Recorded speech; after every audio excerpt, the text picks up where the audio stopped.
ஊடகவியலாளர்கள் மற்றும் ஊடக நிறுவனங்கள் மீதான புகார்கள் இனி தானாகவே விசாரணைக்கோ அல்லது அமலாக்க நடவடிக்கைகளுக்கோ உள்ளாக்கப்படாது என பிரதமர் டத்தோஸ்ரீ அன்வார் இப்ராஹிம் தெரிவித்துள்ளார். மக்களவையில் இன்று அமைச்சர்களின் கேள்வி நேரத்தின் போது பேசிய பிரதமர், ஊடகவியலாளர்கள் மீதான புகார்கள் முதலில் மலேசிய ஊடக மன்றமான MMCக்கு பரிந்துரைக்கப்பட வேண்டுமென வலியுறுத்தினார்.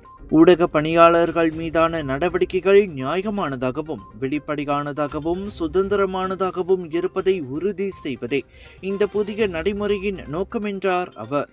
ஒரு புகார் அளிக்கப்பட்டது என்பதற்காகவே ஊடகவியலாளர்கள் தண்டிக்கப்படக்கூடாது என்றும், அரசாங்கத்தின் மீது விமர்சனம் வைத்ததற்காக அவர்கள் எளிதில் சட்ட நடவடிக்கைகளுக்கு உள்ளாக்கப்படுவதை தடுக்கவே இந்த ஏற்பாடு செய்யப்பட்டுள்ளதாகவும் அவர் குறிப்பிட்டார். உலக ஊடக சுதந்திர குறியீட்டில் மலேசியாவின் தரம் குறைந்ததற்கு ஊடகங்கள் மீதான அமலாக்க நடவடிக்கைகள் ஒரு காரணம் என்பதை பிரதமர் ஏற்றுக்கொண்டார்.